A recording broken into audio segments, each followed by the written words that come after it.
और अब आपको सीधा लेकर चलते डीग। सीएम भजनलाल शर्मा डीग दौरे पर हैं आज और श्री कृष्ण बलराम महोत्सव में शिरकत कर रहे हैं मुख्यमंत्री भजनलाल शर्मा। ये सीधी तस्वीरें इस वक्त आप देख रहे हैं।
वत्सल प्रभु दीन दयाल, भक्त वत्सल प्रभु दीन दयाल। जय गो माता जय गोपाल, जय गो माता जय गोपाल। भक्त वत्सल प्रभु दीन दयाल, भक्त वत्सल प्रभु दीन दयाल।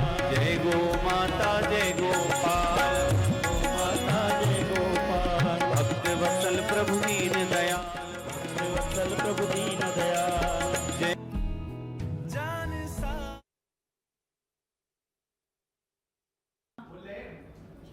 पहुंचे हैं डीग और इस बोलिए वंशी वारे की जय, गिरिराज धरण की जय। आप सभी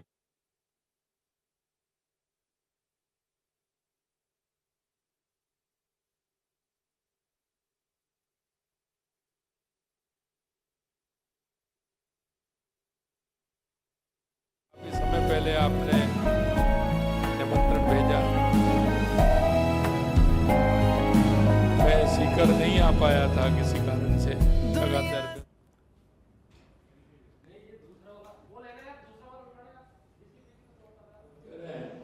तो एक दिन भागवत में जाना ही है।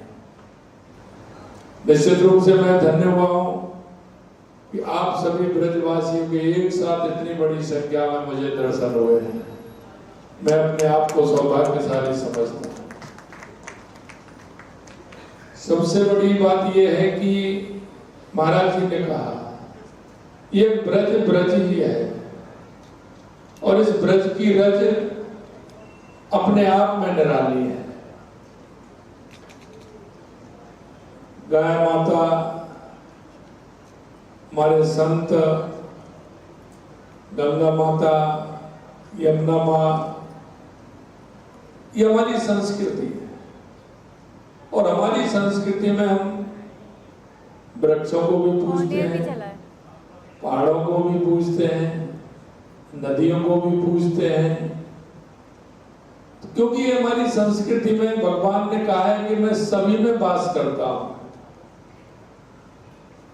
जब मालूम चला कि भगवान ब्रज में आने वाले हैं तो स्वर्ग में जितने भी थे उन्होंने आगे पहले ही अपना स्थान जमा लिया कि भगवान ब्रज में आने वाले हैं। पीछे वाले जो थे उनसे पूछा कि हम भी ब्रज में जाने वाले हैं, यहाँ तो पुक हो गया। हे भगवान हमें कहीं भी जन्म दे दीजिए, किसी भी रूप में दीजिए, पशु के रूप में, पक्षी के रूप में, वृक्ष के रूप में, कहीं भी, लेकिन हमें ब्रज का वास चाहिए। तो सभी जिनके मन में ये थी कि मुझे भगवान को बाल रूप में दर्शन करने हैं, वो सभी देवी देवता सभी इतने थे, सभी ब्रज के अंदर आ गए। तो ब्रज की महिमा अलग ही है। और जब आप देखते हैं कि ब्रज में जो यहाँ की अलग भाषा बोली और उसका आनंद और ठाकुर जी से कितना प्यार दुलार, तो ये सारी चीजें इस ब्रज के अंदर है। निश्चित रूप से ये गोधाम भी कहलाता है। गोधाम इसलिए कि भगवान कृष्ण ने गायों की सेवा करते हुए उनके लिए ही बहुत काम किए हैं, और जब उनकी बंसी बजती थी तो गोधन ललायत होते हुए बिल्कुल उनके प्यार में चला आता था। और मैं आपको इसलिए कहना चाहता हूँ, महाराज जी ने कहा कि जब मैं मुख्यमंत्री बना तो मेरे पास एक बात आई कि गौशालाओं के लिए अनुदान कम दिया जा रहा है। उस समय 32-33 रुपए अनुदान था। तो मेरे पास जो मिलने आए थे उन्होंने कहा कि साहब 5 रुपए 7 रुपए आपको बढ़ाना चाहिए, इसमें 40 रुपए कर दो। मैंने कहा 40 रुपए क्यों कर दो? गाय का दिन भर का भोजन कितने में हो सकता है? उन्होंने कहा साहब 50 रुपए में हो सकता है। तो मैंने कहा गौशाला में गाय के लिए अनुदान 50 रुपए ही मिलेगा। छोटे बछड़े के लिए कितना हो सकता है? साहब 25 रुपए में हो जाएगा। तो मैंने कहा छोटे बछड़े के लिए 25 रुपए करिए। अभी हमें गायों को जो अनुदान दे रहे हैं, 4,500 गौशाला हमारे राजस्थान के अंदर है, सभी को 50 रुपए और 25 रुपए का अनुदान सरकार की तरफ से उन गौशालाओं को हमारा पहुंच रहा है। उसके अलावा अगर उसमें कोई पानी की व्यवस्था है तो पानी की व्यवस्था हम करा रहे हैं। अगर 3 शेड की आवश्यकता है तो वो 3 शेड भी उनको गाय में किसी तरह से धूप में सर्दी में नहीं हो तो 3 शेड की भी आवश्यकता है, तो वो भी हम करा रहे हैं। मैं आपसे कहना चाहता हूँ कि हम गौ सेवा के लिए निश्चित रूप से आप जो कह रहे हैं हम करना चाहते हैं गौ सेवा, और हमने सभी गायों को ये अनुदान भी दिया है, 3 शेड भी दिए हैं, पानी की व्यवस्था भी हमने की है। मैं आपसे इतना कहना चाहता हूँ मेरे भाई और बहनों, जो हमारी गायें हैं जो इधर उधर घूमती हैं, उन सभी गायों को, क्योंकि हमारा भी दायित्व बनता है। मैंने किसान भाइयों से कहना चाहता हूँ, एक काम और हमने किया है, वो किया है क्योंकि बैलों की खेती पहले होती थी तो हमारा नंदी उसमें काम में आ जाता था। अभी हमारी सरकार ने 1 साल के अंदर 30,000 रुपए, अगर कोई बैलों से खेती करेगा तो 30,000 रुपए हम उसको भी देंगे, जिससे कि वो बैलों से छोटे जो काश्तकार हैं, छोटी जमीन वाले हैं, उनका बैलों बिना काम नहीं चलता है।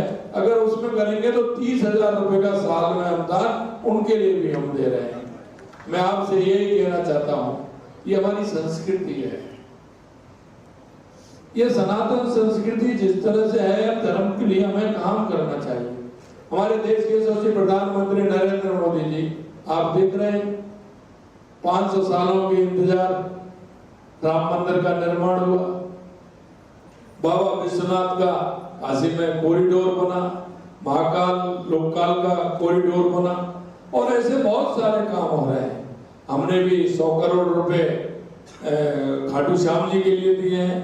हमारे जो राजस्थान में हमारा पूछरी का लोटा है उस पर काम प्रारंभ हो गया, उसके लिए भी कर रहे हैं। हमने भगवान कृष्ण जब मथुरा से संदीपन गुरु के आश्रम में पढ़ने के लिए गए तो हमने वो कृष्ण गमन पथ हम बना रहे हैं, जिसकी जहां जहां होकर के भगवान कृष्ण संदीपन के आश्रम गुरु के आश्रम में गए, वहां के मंदिरों को भी सुधार रहे हैं, उस रास्ते को, जिससे लोग पदयात्रा आराम से कर सके और भगवान के ऊपर चिन्हों पर चलते हुए उस यात्रा को हम अविस्मरणीय बनाना चाहते हैं। लगातार उसके लिए भी हम काम कर रहे हैं।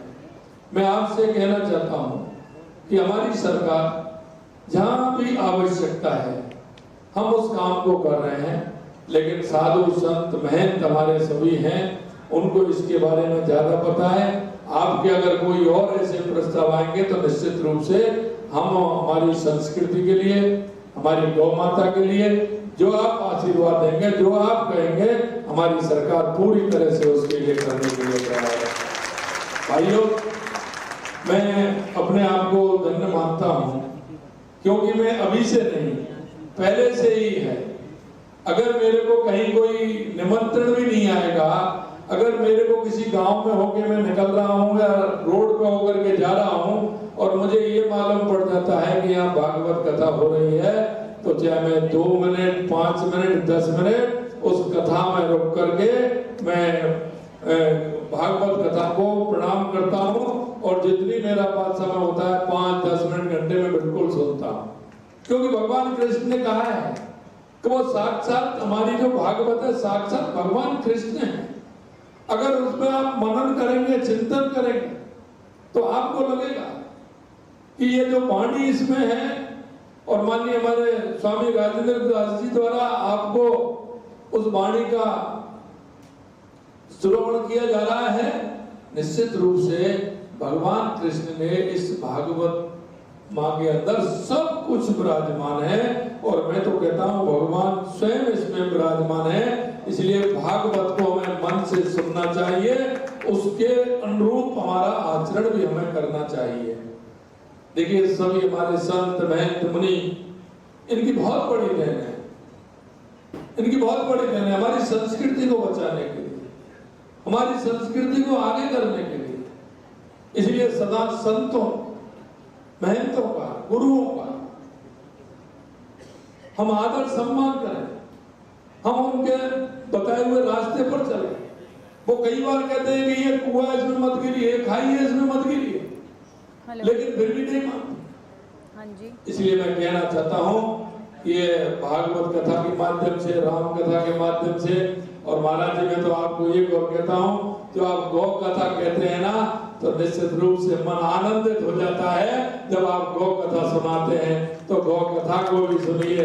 गाय के अंदर, क्योंकि गाय के अंदर 33 करोड़ देवी देवता विराजमान है, उसका कोई भी ऐसा वो नहीं है जो उपयोगी नहीं हो।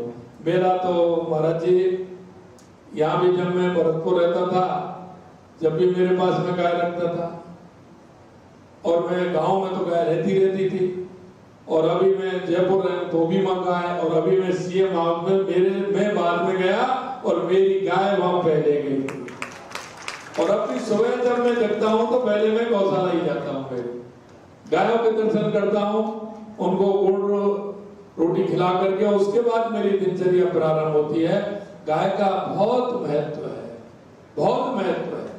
आप गाय को देखेंगे, जब आप कहीं भी जिनके पास गाय है वो देख लेना, जब गाय को सुबह आप निकलते हैं घर से, तो गाय की नजर जैसे जैसे आप जाओगे तो ऐसे ऐसे घूमती चली जाएगी। गाय की नजर वो देती है कि मेरा ये कहाँ जा रहे हैं, इनकी यात्रा सफल हो, अच्छी हो, ये देखती है। और सुबह शाम को जब लौट करके आते हैं तो गाय चारा कर रही होगी, लेकिन जैसे ही आपकी आवाज सुनाई देगी तो गाय आपकी तरफ देखेगी, और जब तक आप आ नहीं जाओगे वो खाना नहीं खाएगी, वो आपकी तरफ ही देखती रहती है।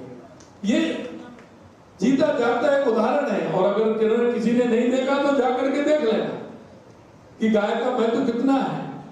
इसलिए महाराज जी, आपने जो पीड़ा उठाया है, निश्चित रूप से सरकार के द्वारा, मेरे द्वारा जो भी आप कहेंगे, निश्चित रूप से हमारी सरकार भी करेंगे। हम भी प्रयासरत हैं पूरी तरह से। आपका आशीर्वाद, आप संतों का हमारे ऊपर बना रहे, और इस तरह के कार्यक्रम आयोजित होते रहें, और हम जनता के अंदर, सभी लोगों के अंदर ये भाव जगाते रहें, क्योंकि ये भी एक काम है भाव जगाने का, तो उसको भी हम जगाएं। मैं इतना ही कहना चाहता हूँ कि आज सभी के आपके दर्शन हुए, सभी हमारे संतों के, महंतों के, महाराज जी के दर्शन हुए। निश्चित रूप से मैं धन्य हुआ हूँ। आप इस कथा में आप भी सुनने आए हैं, और मेरे को भी निश्चित रूप से लाभ आने का ही मिलेगा, सुनने का तो नहीं है क्योंकि मैं सुन नहीं पाया, लेकिन आने का ही बहुत बड़ा वो रहता है। भागवत कथा के दर्शन से ही बहुत बड़े काम होते हैं। आप सभी को बहुत बहुत धन्यवाद। महाराज जी, आपका आशीर्वाद, बहुत बहुत धन्यवाद। जय भागवत कथा। अब हम जड़खोर गौधाम के विशिष्ट न्यासी हैं, हम चाहेंगे आदरणीय मुख्यमंत्री जी पधारे हैं तो जड़खोर गौधाम की ओर से माल्यार्पण करके दुशाला उड़ा के उनका सत्कार करें। गोपाल जी अग्रवाल, विजय जी गंजानी, अतुल जी अग्रवाल आप पधारें। और साथ में जिनका ये विधानसभा क्षेत्र है आदरणीय जवाहर सिंह जी वेधम जी, आप भी